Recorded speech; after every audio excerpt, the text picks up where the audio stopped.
नमस्कार, स्वागत है आप सभी का जनसत्य न्यूज पर। मैं हूं आपके साथ अनु सिंह। नेपाल और भारत के संबंध फिलहाल बेहद तनावपूर्ण हैं। इसी माहौल में कुछ ऐसे बयान आग में घी डालने का काम कर रहे हैं, जिसके कारण दोनों देशों के संबंध और ज्यादा तनावपूर्ण हो रहे हैं। ताजा बयान नेपाल के विदेश मंत्री प्रदीप कुमार ग्वाली का है, जहां ग्वाली ने कहा है कि गोरखा सैनिकों को लेकर 1947 में हुए समझौते के कई प्रावधान मौजूदा समय में कारगर नहीं रहे। ग्वाली ने कहा है कि हमारे प्रधानमंत्री ने ब्रिटेन के सामने भी भारतीय सेना के गोरखा सैनिकों की भर्ती का मुद्दा उठाया था। नेपाल ने अब भारत के सामने गोरखा सैनिकों का मामला उठा दिया है। इस बार उसने ब्रिटेन को भी घेरे में लिया है। नेपाल के विदेश मंत्री प्रदीप कुमार ग्यावली ने कहा कि गोरखा सैनिकों को लेकर हुआ समझौता अब काफी पुराना और बेकार हो गया है। नेपाल इसकी समीक्षा करेगा। भारत और ब्रिटेन को भी इस मामले में हमसे चर्चा करनी चाहिए, क्योंकि 1947 में ये समझौता इन्हीं तीन देशों के बीच हुआ था। काठमांडू में एक कार्यक्रम के दौरान ग्यावली ने कहा कि भारतीय सेना में गोरखाओं की भर्ती गुजरे जमाने और विरासत की बात है। इसके कई पहलू हैं। इसने नेपाल के युवाओं के लिए विदेश जाने का रास्ता खोला। उस वक्त इससे रोजगार मिलता था। भारत से गोरखा सैनिकों का जुड़ाव ऐतिहासिक है, क्योंकि गोरखा रेजिमेंट इंडियन आर्मी से अप्रैल 1815 में जुड़ी थी। गोरखा आर्मी ने कई लड़ाइयों में मजबूती से साथ निभाया है। नेपाल, ब्रिटेन और भारत की सेना में गोरखा रेजिमेंट है। भारत में गोरखा रेजिमेंट ऊंचाई वाले इलाकों में तैनात रहती है। गोरखा सैनिकों के लिए नेपाल में भारत के 3 केंद्र है। फिलहाल 30,000 गोरखा सैनिक भारतीय सेना में शामिल है।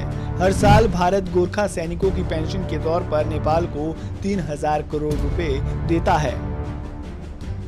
मौजूदा वक्त में इसके कई प्रावधानों पर सवाल उठ रहे हैं। ऐसे में हमें विवादास्पद पहलुओं पर चर्चा करनी चाहिए।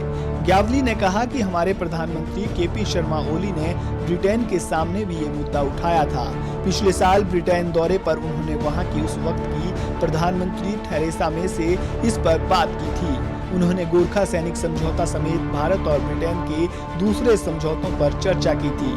1947 में नेपाल, भारत और ब्रिटेन के बीच हुए समझौते के मुताबिक गोरखा सैनिकों के भत्ते, वेतन, पेंशन और दूसरी सुविधाएं ब्रिटेन और भारतीय सेना के समान होंगी।